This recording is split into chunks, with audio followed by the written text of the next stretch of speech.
စိတ်စမိုက်တို့အားလုံးမင်္ဂလာပါရှင်ကျွန်မအခုပေါ့နော်ခြေတွဲမြန်မာစာအရေးသင်ခန်းစာလေ့ကျင့်ခန်းဆွေးနွေးချက်အပိုင်း2ကိုဆက်ပြီးတော့ဆွေးနွေးပြပြသွားမှာဖြစ်ပါတယ်ရှင်ခွာရှိသောစာပေါ့နော်ပထမဆုံး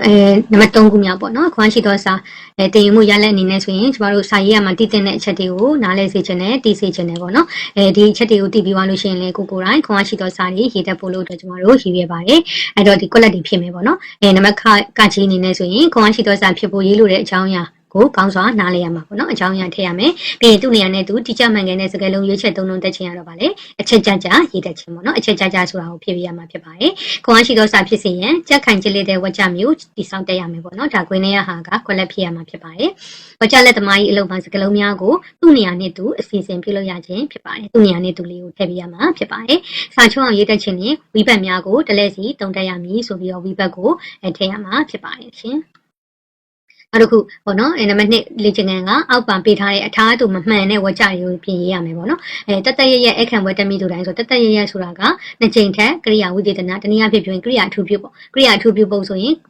သူတကယ်အထူးပြုတဲ့ကရိယာရဲ့နားမှာကပ်ပြီးတော့ထားရမယ်အခန့်ဝဲတက်မိသူတိုင်း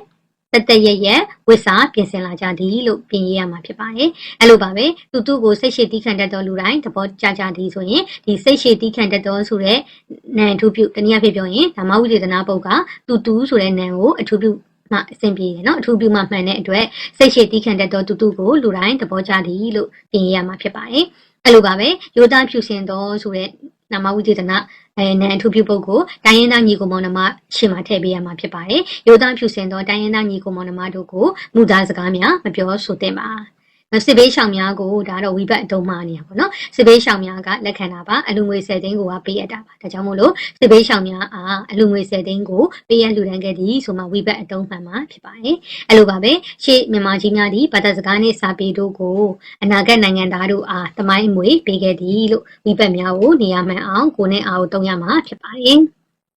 နောက်တစ်ခုကွက်လက်မှာတင့်တော်တဲ့နာနောက်ဆက်ကရိယာနောက်ဆက်တွေပေါ့နော်နာအနောက်မှာနေနာနောက်ဆက်ကရိယာနောက်မှာနေကရိယာနောက်ဆက်တွေအစဉ်ပြေသလိုထည့်ပေးရမှာဖြစ်ပါတယ်။နောက်အဲ့ဒါလေးတွေကိုကွက်လက်လေးတွေဖြည့်ပြီးတော့ကျွန်မဖတ်သွားပါမယ်။ဘာနတိပြည်၌အဆွေခင်မောဖြစ်သောပုံနာတကြွယ်လေးယောက်တို့သည်ကာမဂုဏ်ဤအပြစ်ကိုမြင်၍များစွာသောစီစဉ်ကိုစွန့်ပစ်လျက်ဟိမဝန္တာတို့တွား၍ယတိယဟန်ပြုကာအဘိညာဉ်တမပတ်ကိုဖြစ်စေ၍တောတမြင့်တတိသာလင်အစာရှိကုန်လျက်ဟိမဝန္တာတွင်ကာလအရှိနေကြကုန်ပြီး၍ချင်းစားမိဝဲလိုသောငါမြို့စနပုတ်တို့လှဲ့လေသွားကြသောအင်္ဂတိုင်းစံပနကိုပြည်တို့ရောက်လေ၍မင်းဤဥယျာဉ်၌နေကြကုန်၏ဆိုပြီးတော့ကျွန်တော်တို့ကနောက်ဆက်ကရိယာနောက်ဆက်လေးတွေကိုထည့်လို့ရပါတယ်ဒါလေးတွေကတော့အပြီးတက်မှာပေါ့နော်ဒါကတော့ကျွန်မနမူနာဖြည့်ပြထားတာပါစိတ်စမိုက်တို့ကဒီဟာမဟုတ်လေပေါ့နော်ကလေးတွေကဒါဒီဟာတွေအတိအကျဖြည့်ပြီးတော့ကြက်စရာမလိုပါဘူးသူတို့ဖန်တီးချက်နဲ့သူတို့ရေးလို့ရပါတယ်နော်တခိုးကြောင်ကွက်လက်ဆိုတော့နောက်အပြီးတက်ရေးရမယ်ဆိုတော့ကျွန်မကတော့တခိုးကြောင်အေးပြရပြီနောက်အစာမဆိုင်ရတဲ့ဖြင့်ငါတို့အားနေလာသည်နောက်အစာနှကောင်းတို့ဆော့ရှော့သောအဖြစ်တိုက်ပွဲတိုင်းအောင်ပါစေခွေးအောင်သောကြောင့်ခြံထဲဝင်မြင်တခိုးနှစ်ယောက်ထွက်ပြေးသွားသည်တကားကိုလက်ဖြစ်တုံးတုံထူနေသည်ခွေးအောင်သည်ကိုတီးမခံနိုင်တော့ပါအခုကျွန်မအခုလောလောဆယ်တော့အတန်သွင်းနေနဲ့ခွေးဟောင်နေလို့ကျွန်မမနေကိုလူသွင်းနေရတာပေါ့နော်သူတို့ခွေးဟောင်တန်နေဝင်มาဆိုးလို့ပေါ့နော်ဒါကြောင့်ဒါကတော့ကျွန်မရဲ့စိတ်ကူးတွေနဲ့ဖြေထားတာဖြစ်ပါတယ်စိတ်စမိုင်းတို့ဒီအဖြေမှမှန်တယ်လို့ပြောတာမဟုတ်ပါဘူးနော်ကိုယ့်ဘက်ကိုစိတ်ကူးနဲ့ကိုလည်းရေးလို့ရပါတယ်ဒါကတော့နမူနာအဖြေလေးတွေပဲဖြစ်ပါတယ်ရှင်နောက်ဒီဟာပေါ့နော်ဒီစာပိုက်လေးကိုပေးထားမယ်ပြီးBC မှာလည်းမေးထားတယ်ပေါ့နော်တင့်တော်တဲ့ခေါင်းစဉ်လေးကိုရွေးပြီးတော့တက်ပေးရမှာပေါ့ဥပမာပြစာပိုက်လေးကိုကလေးတွေကိုဖတ်ခိုင်းပေါ့နော်ပေးထားတဲ့ဟာလေးကိုတစ်ချက်ဖတ်မယ်ပြီးတော့မှသူပေးထားတဲ့အဖြေတွေအကုန်လုံးပေါ့နော်လေးခုပေးထားရင်လေးခုလုံးဖတ်မယ်သုံးခုပေးထားရင်သုံးခုလုံးဖတ်မယ်ဖတ်ပြီးတဲ့အခါမှာတင့်တော်ဆိုခေါင်းစဉ်လေးကိုတက်ပေးပေါ့နော်မြန်မာပြည်တခွင်ကလေယာပြည်များကလေးပါလွှမ်းချုံရပြည်နှံဖြစ်သည်ရောက်လေရာရက်တကာတွင်စိတ်မြမြကံပလာနဲ့လေကွင်းလေရာအတွေ့အတွေ့ကိုမငီးပွယ်ရှုမစုံနှလုံးညွတ်မြမြင်တွေ့ကြရလိမ့်မည်နောက်ဆန်တင်မိုးရဲ့ပန်းလက်ဆောင်ပေါ့နော်အဲ့တော့ကျွန်တော်တို့စိမ့်လန်းတာယာပြည်မြန်မာလို့တက်ရင်တက်စိမ့်လန်းဆိုပြည်မြန်မာပြည်လို့တက်ရင်တက်ပေါ့နော်ခေါင်းစဉ်တစ်ခုတင်တော်တဲ့ခေါင်းစဉ်တစ်ခုတက်နိုင်မှာဖြစ်ပါတယ်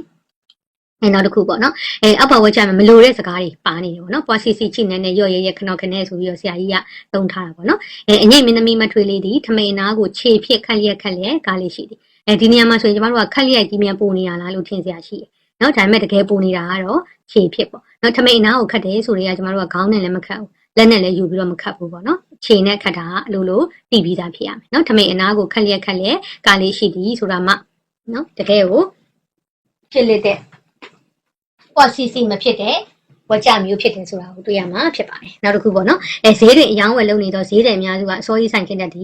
်နော်အဲ့တော့ဈေးတွေအများစုလို့ပြောလို့ရှိရင်ဒီအကြီးကမလိုတော့ဘူးပေါ့နော်အဝါချဲထားတာကြီးကိုဖြုတ်လို့ရပါတယ်နောက်တစ်ခုကျောင်းသားကျောင်းသူများနဲ့ဆရာဆရာမများပေါ့ဒေသရမယ်ဆိုတာပညာသင်ယူတာနဲ့ပညာသင်ကြားတာကြီးကပိုးနေတာပေါ့နော်အဲ့ဒါကိုလည်းဖြုတ်လို့ရပါတယ်ဦးကြီးတို့ဒီအတီးနိုင်များကိုချင်းနှောင်းနဲ့ထည့်၍ပခုံးဖြစ်ထမ်းလာသည်နော်ချင်းနှောင်းဖြစ်ထည့်၍ထမ်းလာသည်ဆိုတာထမ်းတယ်ဆိုတာပြောလိုက်တာနဲ့ပခုံးဖြစ်ဆိုတဲ့ပုတ်ကမလိုတော့ဘူးပေါ့နော်သမင်းကိုပါဇက်ဖြစ်စားသည်တို့နော်ဟို TV ကိုမျက်စိဖြစ်ကြည့်သည်တို့ဒါမျိုးကြီးတွေပေါ့နော်အမားကြီးတွေအဲ့ဒါမျိုးကြီးpossibility ချိနေတဲ့ဝကြမျိုးတွေဖြစ်တတိထားမှာပေါ့နော်နောက်တစ်ခုပြည်သူဝန်ထမ်းတို့ဒီလို့ပြောရင်ရရတာနဲ့ပြည်သူဝန်ကိုထမ်းနေတော့ပြည်သူဝန်ထမ်းတို့ဒီတောင်းယူတော့ကိစ္စရရက်ကိုကြေးပုံလောက်ဆောင်ကြနော်ဒါတည်င်းသမားတွေဆိုတော့တတိထားမှာပေါ့နော်ဒါမျိုးတွေpossibility ချိနေတဲ့ဖြစ်နေတဲ့အတုံးတွေကိုဖယ်ထုတ်ရမှာဖြစ်ပါတယ်နောက်ဒုတိယတစ်ခုနံပါတ်၄ခုမြောက်ပေါ့နော်ဆိုင်ရင်းနှမျိုးဆိုင်ရင်းနှမျိုးကတော့ဒီကစာတစ်ပိုက်ကိုကျွန်တော်တို့ဖတ်ပြီးရင်ဘယ်လိုရင်းနှီးနဲ့ရေးထားတယ်ဆိုတာဝေဖန်စီစဉ်နိုင်မယ်ပြီးလို့ရှိရင်အဲ့ရင်းနှီးကိုထင်တဲ့နမူနာတွေကိုအတူယူပြီးတော့ပေါ့နော်ကိုတိုင်းလည်းရေးကြည့်မယ်ပေါ့နော်အဲ့အထိယူရတယ်ပေါ့နော်ဆိုင်ရင်းနှီးနှစ်နည်းရှိသည်ပေါ့ဒါတော့ကွက်လက်ဖြည့်တာနော်ဒီအပြာလေးတွေကကွက်လက်ပေါက်မှာထည့်ရမယ့်ဟာလေးတွေပေါ့ဒါရဲ့ရေးခွင့်နည်းဖြစ်တဲ့အမီအမျိုးပုံစံအမီမျိုးရိုးပုံစံဂုံရည်သွင်းနေလှုပ်ရှားမှုတို့ကိုဖော်ပြနိုင်သည်ဒါလှုပ်ရှားမှုထည့်ရမှာပေါ့နော်တက်ရှိသမဲ့တို့ရဲ့အကြောင်းအဖြစ်အမှုအချက်အစိုးကောင်းအလုံးတို့ဒီဂုံထဲတွင်ပါဝင်သည်ဆိုပြီးဂုံထည့်ပေးရမှာဖြစ်ပါတယ်စာရေးချင်းသူတို့အတွက်အလွယ်ဆုံးနဲ့အထီးအောင်ဆုံးစာရေးနည်းမှာဓာတ်ရိုက်ရေးနည်းဖြစ်သည်ပေါ့ဓာတ်ရိုက်ရေးနည်းကိုဓာတ်ရိုက်ကိုထည့်ရမှာပေါ့နော်လှုပ်ရှားမှုကိုဓာတ်ရိုက်ရေးဖွဲ့ရရင်အခိုက်အတန့်တွင်ဖြစ်ပျက်နေသောဖြစ်ပျက်ခဲ့သောဖြစ်ပျက်လက်တန့်သောအကြောင်းအရာတို့ကိုစီကစင်ကရေးမှာပေါ်လင်ပါသည်ဆိုပြီးတော့ကျမတို့အခိုက်အတန့်ကိုဖြည့်ပေးရမှာဖြစ်ပါတယ်နောက်တစ်ခုပေါ့နော်စာရေးချင်းသူတို့ဒီမိစာကိုဖတ်ကောင်းရင်တဲ့သူကအဖြေ3ခုပေးထားတယ်နော်အဲ့တော့ဒီသင်ခန်းစာမှာကျမတို့စကားလုံးလှလှပပလေးများကိုရွေးချယ်သုံးလုံးတကြသည်ဆိုတဲ့အဖြေမှန်ကိုရွေးပေးရမှာဖြစ်ပါတယ်နော်အဲ့လိုပါပဲစာရေးချင်းသူတို့ဒီဆိုပြီးတော့ကွက်လက်ရေးသားတတ်သည်ဆိုအဖြေ3ခုပေးထားမယ်သူရင်ထဲမှာခံစားရတဲ့အတိုင်းဖတ်သူတို့ခံစားနိုင်အောင်ရေးသားတတ်ကြသည်ပေါ့နောက်သူကိုအတွေ့အကြုံကိုရေးရဲဆိုတာလည်းမှန်တယ်နော်ဆရာကြီးစမိုင်းတို့မိမိစိတ်ကူကိုရေးရဲဆိုတာလည်းမှန်တယ်ဒါပေမဲ့သူ့ထဲမှာပါတဲ့သင်ခန်းစာကိုပို့ပြီးတော့အမှန်ဆုံးပေါ့နော်အမှန်တဲ့အဖြေတွေထဲကနေမှအမှန်ဆုံးကိုရွေးချယ်ပြီးတော့ဖြည့်ဆိုရမှာဖြစ်ပါတယ်ရှင်နောက်တစ်ခုပေါ့နော်ကွက်လက်တီးတဲ့မိမိသိစီလို့တော့အကြောင်းကိုစာဖတ်သူတို့မသိအောင်မိမိဘာသာဖြတ်ချင်းဖြစ်သည်အဲ့တော့သူပေးထားတဲ့3ခုပေါ့နော်တကိုးရှင်များထဲတာလားခက်ခဲတဲ့ဇလန်ဖန်တီးရလားစကလုံးလှလှပပလေးတွေကိုရှာဖွေရေးသားခြင်းနော်အဲ့တော့နံပါတ်3ကမှန်တာဖြစ်ပါတယ်နောက်ဝတ္ထုရေးရနိုင်ကွက်လက်တီးရှောင်းအပ်တော်ရေးသားနည်းနော်အဲ့တော့3ခုအဖြေ3ခုပေးထားတယ်ဖြစ်ရတဲ့တွေကိုတစ်ခုပြီးတစ်ခုဖန်တီးရလားဖြစ်ရဟောင်းကိုထပ်တလဲလဲရှင်းပြရလားအနက်နှစ်ခွဖြစ်တဲ့စကလုံးများသုံးတာလားနော်ဒါဆိုရင်နံပါတ်2ဖြစ်တဲ့ဖြစ်ရဟောင်းကိုထပ်တလဲလဲရှင်းပြခြင်းဟာမှန်ပါတယ်ဇက်ဆောင်တို့ရဲ့ခန်းစားချက်ကိုစာဖတ်သူတို့ထပ်တူခန်းစားနိုင်စေရန်ကွက်လက်တဲ့နော်လှုပ်ရှားမှုကိုဓာတ်ရိုက်ရေးဖွဲ့ခြင်းနော်ခန်းစားဓာတ်ရိုက်ရေးဖွဲ့ခြင်းဖြစ်သည်ပေါ့နော်ထပ်တူခန်းစားနိုင်ဖို့လို့အတွက်ဒါကိုလှုပ်ရှားမှုကိုဓာတ်ရိုက်ရေးဖွဲ့ခြင်းနဲ့ရေးဖွဲ့နိုင်တယ်လို့ဖြေဆိုရမှာဖြစ်ပါတယ်နောက်တစ်ခုဓာတ်ရိုက်ရေးဖွဲ့ခြင်းအားတဲ့ဘယ်လိုအကြောင်းအရာတွေကိုဖော်ပြနိုင်လဲပေါ့နော်နှစ်သက်ရာတစ်ခုကိုဓာတ်ရိုက်ရေးဖွဲ့နည်းသုံးပြီးတော့ရေးပါဆိုပြီးတော့ဒါကတော့နမူနာလေ့ကျင့်ပြီးတော့ရေးသားမှာဖြစ်ပါတယ်ဒီလိုမျိုးမျိုးကတော့ BEC မှာမမေးပါဘူးလေ့ကျင့်ထားမှာဖြစ်ပါတယ်ပေါ့နော်အဲ့လိုပါပဲဓာတ်ရိုက်ရေးဖွဲ့ခြင်းကခံစားမှုကိုပြနိုင်သလားပေါ့နော်တာရကတစ်ခုပြရေးဆိုသူသင်ခန်းစာထဲမှာဒါတော်တွဲနေတဲ့ရုပ်ကိုတာရကပြထားတာကိုနမူနာပြန်ကြည့်ပြီးတော့ဓာတ်ရိုက်ရေးဖွဲ့နည်းပဲဒီလိုလှုပ်ရှားမှုတွေကိုရှိတယ်အဲ့ဒါတွေကိုကိုယ်တိုင်ရေးကျင့်ပြီးတော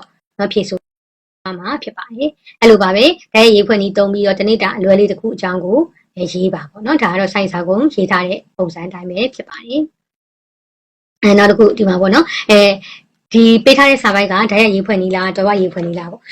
့သူကအမီမျိုးရိုးတွေကိုเนาะဓာတ်ရိုက်ရေးဖွဲ့နည်းနဲ့ရေးတယ်လို့သူ theory မှာလည်းပါပြီးသားဖြစ်တဲ့အတွက်ဒီစာပိုက်လေးကတော့ဆရာသိပ္ပံမောင်ဝါရဲ့စာပိုက်လေးပေါ့เนาะတုတ်ကွေးကွေးချင်းဒါနမူနာလေးပထမတစ်ခုပေါ့เนาะကျန်တာတွေတော့ဆရာစမိုင်းတို့ကျွန်မအသေးစိတ်မဖတ်ပြတော့ဘူးပေါ့เนาะတုတ်ကွေးကွေးချင်းရတာကိုတဲ့ဤဆောင်မဖတ်သူအပေါင်းတို့ခန်းစားကောင်းခန်းစားဖို့ကြပေလိမ့်မည်ကုသိုလ်ကံမကောင်းသောကြောင့်တုတ်ကွေးရတာကိုမခန်းစားဘူးသောသူတို့လည်းရှိခြင်းရှိပေလိမ့်မည်ထိုသူတို့၏အကျိုးကတုတ်ကွေးရတာမိတို့နေကြောင်းကိုရေးသားဖော်ပြလိုက်ပါမည်ကျေးဇူးတင်လို့ကတင်ကြပါကုန်ကျေးဇူးမတင်လို့ကလည်းနေနိုင်ပါသည်ရာသီဥတုပြောင်းလဲတွင်တုတ်ကွေးနဲ့ဖမ်းစားလေးရှိသည့်အတိုင်းမိုးအကုံဆောင်ကူတွေမောင်လူရတုတ်ကွေးနဲ့ဝင်၍ပူလေသည်လက်ဦးတွင်ချောင်းနှင်းငယ်ဆို၏ထို့နောက်မျက်စိပူ၏ထို့နောက်တကိုယ်လုံးဖိန်တိန်တိန်ရှင်းတိန်တိန်နေ၏သမင်းမစားခြင်းဆက်လက်မတောင့်ခြင်းဖြစ်၍လာ၏အတန်ကြာလျင်အိယာတဲတွင်ဝင်ကွေးခြင်းသောစိတ်ပေါ်၍လာတော့သည်ထိုအခါအိယာတဲသို့ရောက်၍သွားလေသည်အိယာတဲသို့ရောက်သောအခါတမျိုးဆန်းကျင်လာပြန်သည်တကိုယ်လုံးချမ်းစိတ်ဖြစ်လာရုံမကကိုယ်တွေလက်တွေလည်းကိုက်ခဲလာလေသည်ထိုအခါဆောင်းထူထူ3-4ခုထပ်ခါချုံပြီးလျင်ကွေးနေမိလေဤအခါတုတ်ကွေးရတာပေါ်၍လာလေသည်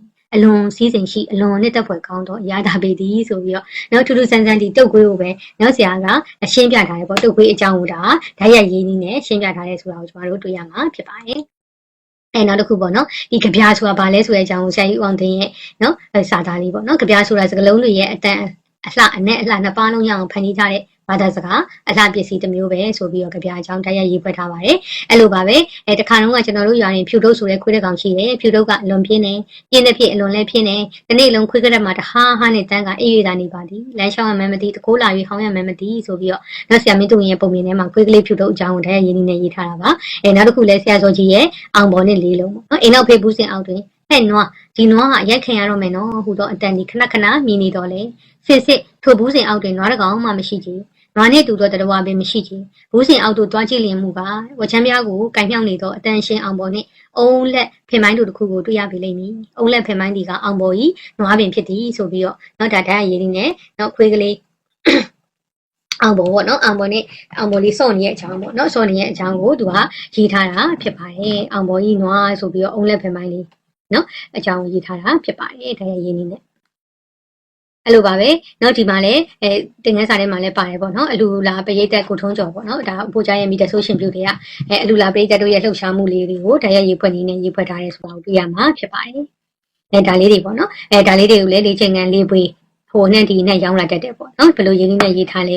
ဆိုတာကိုဆရာကြီးစမကြီးတို့စီစစ်ပြီးတော့ဖြည့်ဆိုရမှာဖြစ်ပါတယ်အများသောအားဖြင့်ဒါတွေကဓာတ်ရိုက်ရေးဖွဲ့နည်းနဲ့ရေးထားတာဖြစ်ပါတယ်ဓာတ်ရိုက်ရင်းနှီးเนาะပြန်ပြီးတော့ theory နဲ့ပြန်ကိုက်ကြည့်မယ်ဆိုရင်တော့စာရေးကျင့်သူတို့အတွက်ဓာတ်ရိုက်ရေးဖွဲ့နည်းကလုံလောက်တဲ့ရေးဖွဲ့နည်းဖြစ်တယ်။ကောင်းမွန်ရှင်းလင်းတဲ့ရေးဖွဲ့နည်းလွယ်ကူတဲ့ရေးဖွဲ့နည်းလည်းဖြစ်ပါတယ်တဲ့။နော်အဲ့ဒါကိုဓာတ်ရိုက်ရေးဖွဲ့နည်းနဲ့ဆိုရင်ကျမတို့အများကြီးရေးလို့ရတယ်။နော်အမီတွေကိုပြောမလားခုနတုတ်ကွေးလိုမျိုးအောင်ဘော်တို့လိုမျိုးနော်အောင်ဘော်နဲ့ခွေးလိုမျိုးပြီးရင်ဖြူတုပ်လိုမျိုးပေါ့နော်အမျိုးအစားကိုပြောမှပုံစံကုံရေးချင်းနဲ့လှုပ်ရှားမှုတွေကိုလည်းဓာတ်ရိုက်ရေးဖွဲ့တယ်။နော်အစီအစဉ်ကောင်းနေနဲ့ပေါ်လင်းအောင်လို့ရေးဖွဲ့တတ်တယ်။ဒါကျွန်တော်ရဲ့ခံယူချက်ကိုလည်းခုနကနော်အစီအစဉ်ကောင်းနေနဲ့ပေါ်လင်းအောင်ရေးဖွဲ့ပြတဲ့ဓာတ်ရိုက်ရေးနည်းကိုတုံးထားတယ်ဆိုတာကိုတွေ့နိုင်ပါတယ်။အဲ့လိုပါပဲတော်ကရေးဖွဲ့နည်းကကြတော့အကြောင်းအရာအဖြစ်အပျက်တွေကိုစာဖတ်သူရဲ့စိတ်မျက်စိထဲမှာထင်လာအောင်လို့နော်ဒီတစားဆင်မှုတွေနဲ့တွဲဝိုက်ပြီးတော့ရေးဖွဲ့ထားတာပါတွဲဝိုက်ရေးဖွဲ့နည်းကတကယ်ရှိတကယ်မြင်နေရတဲ့လောကတဘာဝပေါ့နော်တနည်းအားဖြင့်ပြောရင်နော်ဖြစ်ရိုးဖြစ်မြဲဖြစ်တဲ့လူသားတွေရဲ့မျက်မှောက်မှာရှိနေတဲ့အဖြစ်အပျက်တွေပေါ့နော်အဲ့ဒီတက်ပို့ပြီးတော့လှအောင်လို့တစားဆင်ရေးဖွဲ့တဲ့နည်းကတွဲဝိုက်ရေးဖွဲ့တဲ့နည်းပဲဖြစ်ပါတယ်ဒါကတော့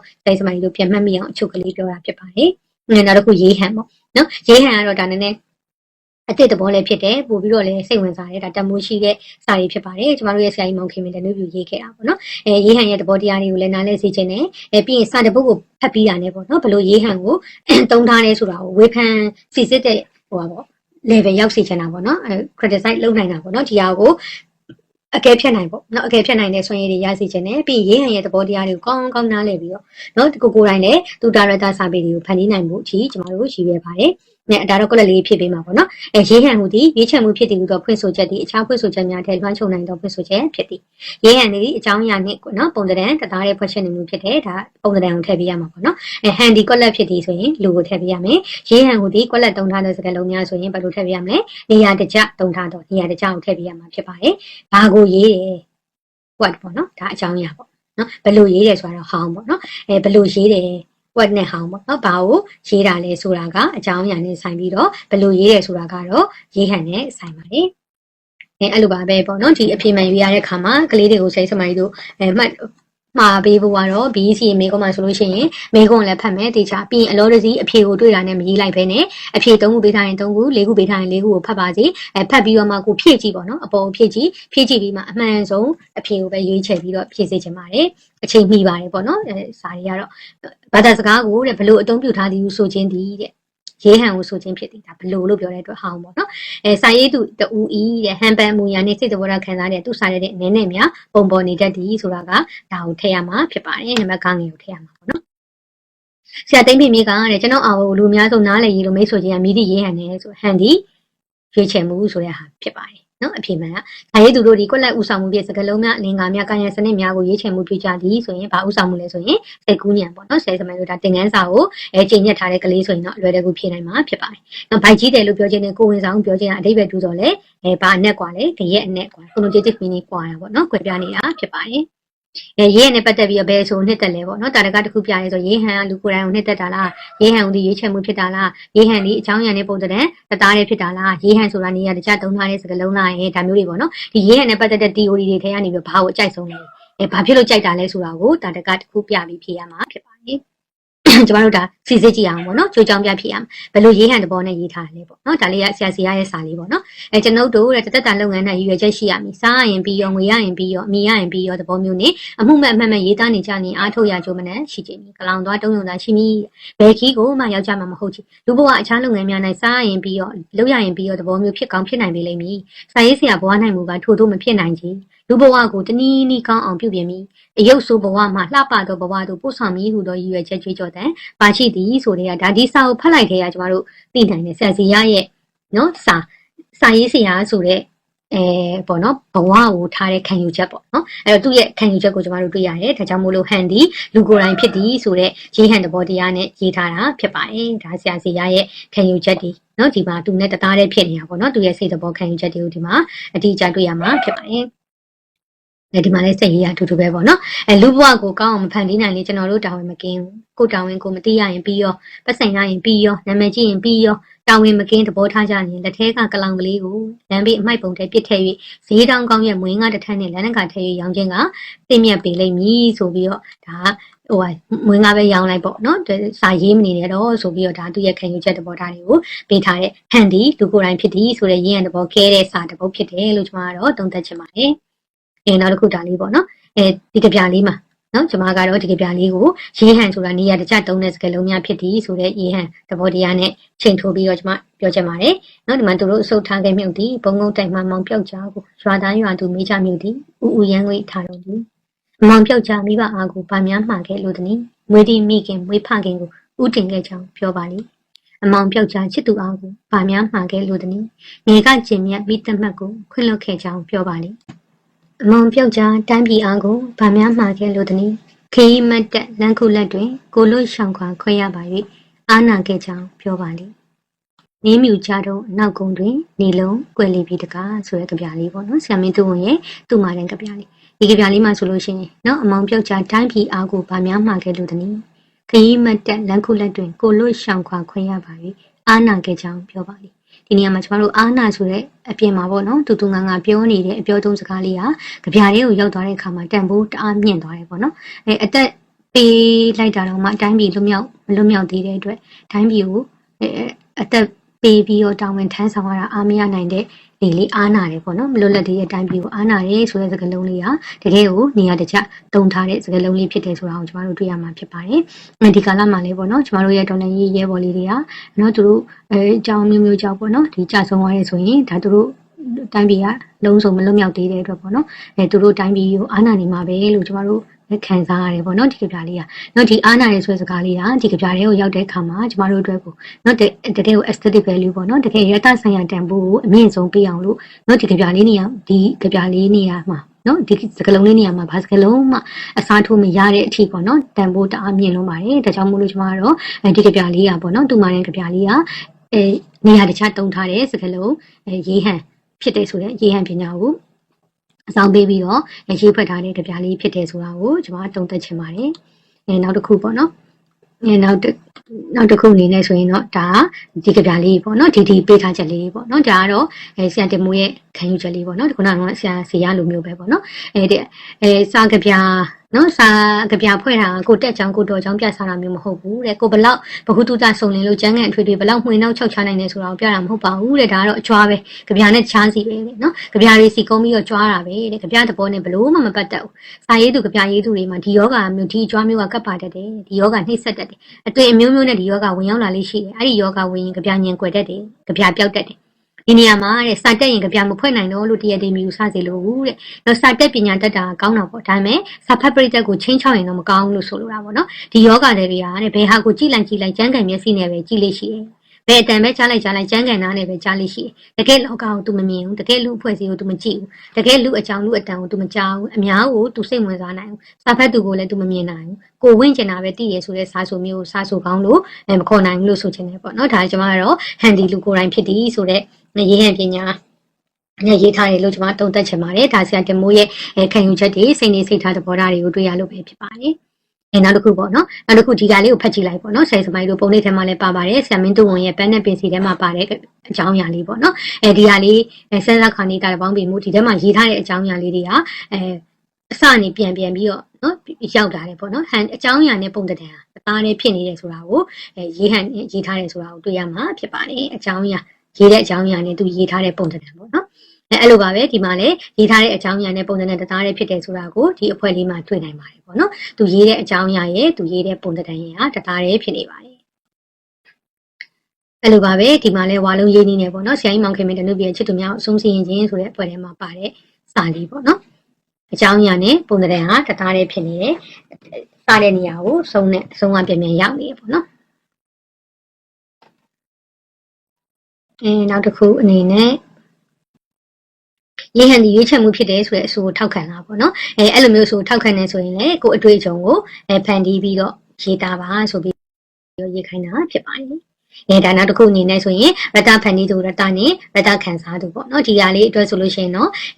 တင်ရင်မှုရလက်အနေနဲ့စာရေးသူတွေကရတစာပေဆိုင်ရာစိတ်ကူးညံကိုပုံဖော်တဲ့အခါမှာစေတနာပဲ့ကင်ပြီးတော့ပေါ့နော်ဒီလိုမျိုးတတလင်္ကာအထလင်္ကာနီးနာတွေကိုတုံးတယ်ကိုယ်တိုင်ရေးပဲဖြစ်ဖြစ်မှီညံပဲဖြစ်ဖြစ်ဘာသာပြန်ပဲဖြစ်ဖြစ်ခံစားသိတဲ့အတူတူဘဝအတိအမြင်တွေပေးနိုင်တယ်ဆိုတဲ့အကြောင်းအကဲဖြတ်နိုင်လာတယ်ပေါ့နော်အကဲဖြတ်နိုင်လာတဲ့စိတ်တွေထိရောက်စေတယ်ပေါ့နော်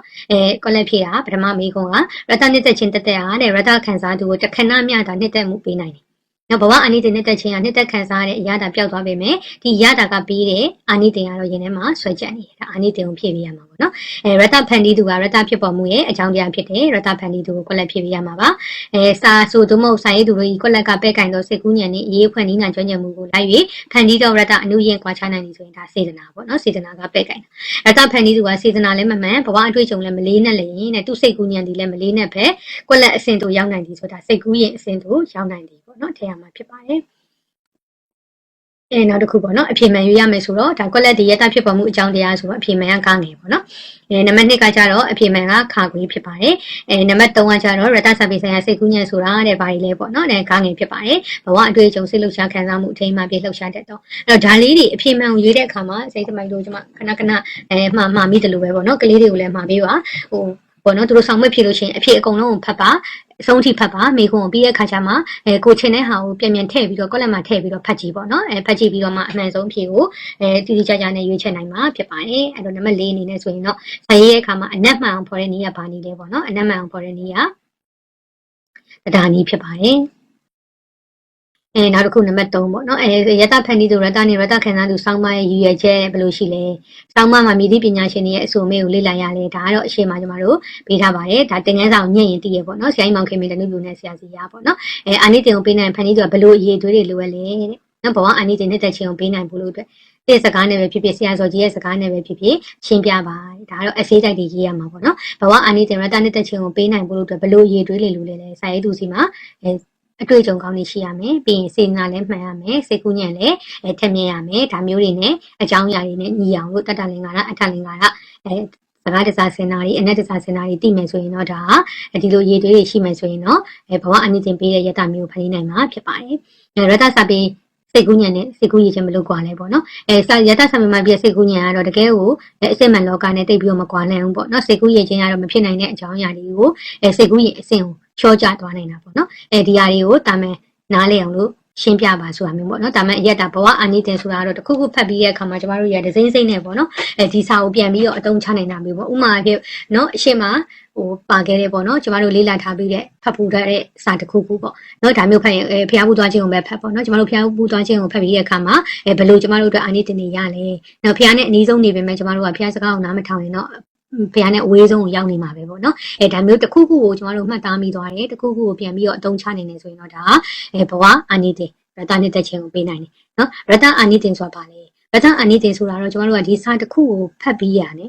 ်နော်ဖတ်ပြီးတဲ့အချိန်မှာကျမတို့ဒီစာထဲမှာပါတဲ့ရတနဲ့အတူတူပေါ့နော်ရရှိတဲ့အတိတွေကိုကျမတို့ဘဝမှာလက်တွေ့ဘဝမှာပြန်ပြီးတော့အသုံးချနိုင်တယ်တနည်းအားဖြင့်ပြောရင်တော့ကျမတို့တွေကလူပီတာတဲ့လူတွေဖြစ်သွားနိုင်တယ်ပေါ့နော်ဒါကြောင့်မို့လို့ဆရာကြီးမောင်ခင်မင်းကလည်းပြောဖို့ပါတယ်နော်စိတ်တွေမရိုင်းအောင်ပေါ့နော်လူတွေမရိုင်းအုံနှောက်တွေမအအောင်လို့သူတစာပေတွေများများဖတ်ရမယ် နှလုံးသားတွေမရိုင်းအောင်လို့ရတစာပေတွေများများဖတ်ရမယ်ဆိုတော့အဲ့ဒါပဲပေါ့နော်ရတစာပေကနေကျမတို့အများကြီးသင်ပေးနိုင်တယ်ပေါ့နော်လူစိတ်ပီတောင်းလို့အများကြီးသင်ပေးနိုင်တဲ့အကြောင်းအရာတွေဖြစ်ပါတယ်ဒါကြောင့်မလို့ရတအာနိသင်ဆိုတာတော့ကျမတို့အချောက်တက်ကြီးပေါ့နေကဒါလုပ်ရမယ်ဆိုပြီးအမိတ်ပေးစိတ်ခိုင်းတာမျိုးမဟုတ်ဘဲနဲ့အလိုလိုလုပ်ချင်စိတ်ဖြစ်လာတာမျိုးပေါ့သူရကောင်းနဲ့ပတ်သက်တဲ့စာရေးဖတ်တာမျိုးဥမာဆရာလူမျိုးတော်ရဲ့ပေါ့နော်ဆရာဝန်စာရေးဆရာလူမျိုးတော်ရဲ့စာရေးဖတ်ပြီးတဲ့အခါမှာကျမတို့တွေကမြင်းမြတ်တဲ့နှလုံးသားရှိတဲ့လူတစ်ယောက်ဖြစ်အောင်ဘယ်လိုမျိုးတွေနေထိုင်ကြည့်ကြရမယ်ဆိုတဲ့ဟာတွေသိလာတဲ့ဟာမျိုးပေါ့နော်စိတ်လှုပ်ရှားမှုဆိုတာပါလေနော်ဒီဟာတစ်ခုခုအမြင်တစ်ခုခုကိုဖတ်ပြီးတဲ့အခါမှာစိတ်ထဲမှာနှစ်သက်ခြင်းနဲ့အတူတူလှုပ်ရှားလေးဖြစ်သွားတာမျိုးပေါ့နော်ဒါလက်ကမချနိုင်လောက်အောင်လို့ဖြစ်သွားတာမျိုးစိတ်လှုပ်ရှားမှုနဲ့အတူတူကျမတို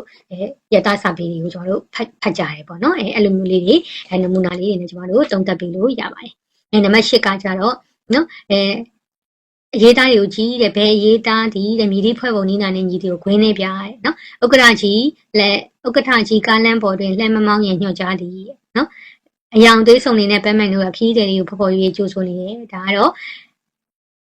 ပထမတစ်ခုကတော့တထာနီးနဲ့ရေးထားတာဖြစ်ပါတယ်။နော်ဒုတိယတစ်ခုကတော့အနက်မှန်အောင်လို့ရေးထားတယ်။ဒီမှာကတော့အနက်စမ်းကြအောင်တစားဆင်ထားတယ်ပေါ့နော်။ဒီကတော့အတန်တောင်ပေါ့။ကျမ်းမှာ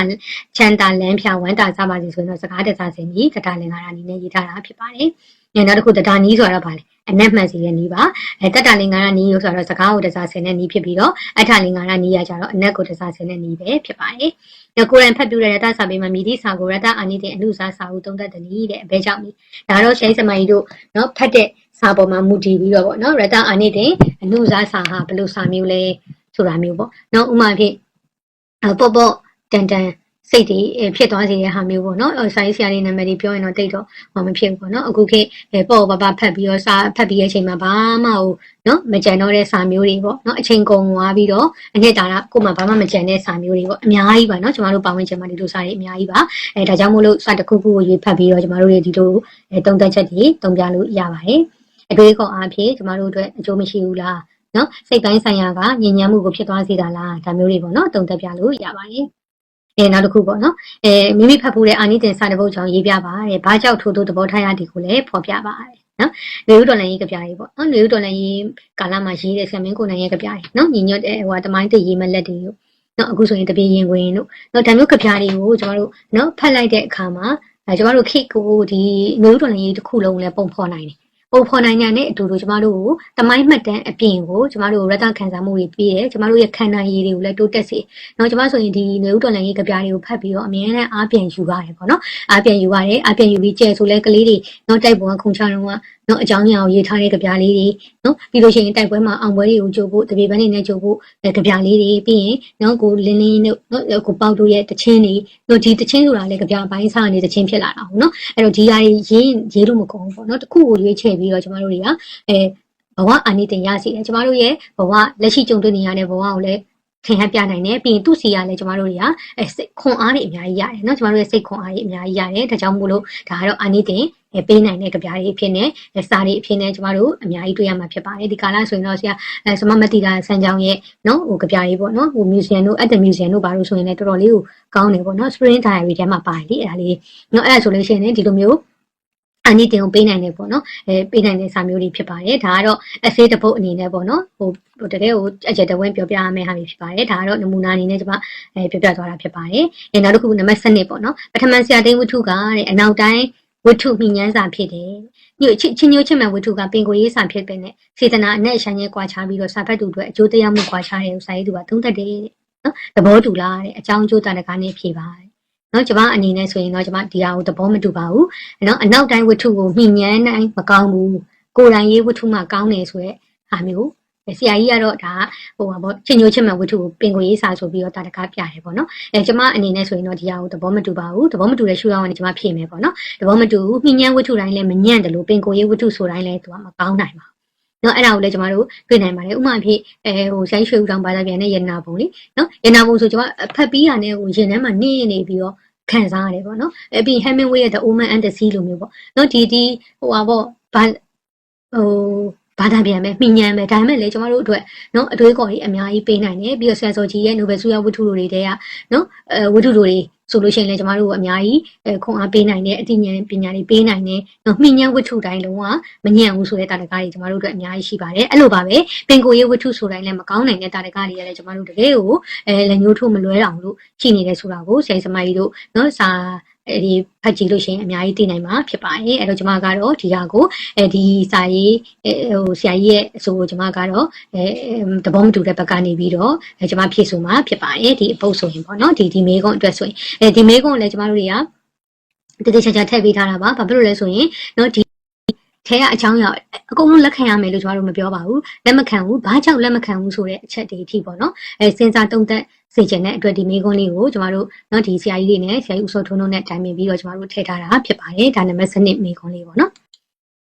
အားလုံးဆရာစမကြီးများအားလုံးဘေးရန်ကင်းကွာစိတ်ချမ်းသာပါစေကောင်းကျိုးလိုရာဆန္ဒတွေအမြဲဆုံးပြေဝကြပါစေအမြဲဆုံးကျမတို့ဆန္ဒရှင်လက်အောက်ကနေလွတ်မြောက်ပြီးတော့ကျမတို့အပြင်မှာတွေ့ဆုံပြီးတော့ပညာတွေအများကြီးဖလှယ်ပြီးတော့ဖြန့်ဝေနိုင်ပါစေလို့ကျမဆန္ဒပြုပါတယ်လေးနဲ့ကိုနော်အားလုံးကျေးဇူးတင်ပါတယ်ရှင်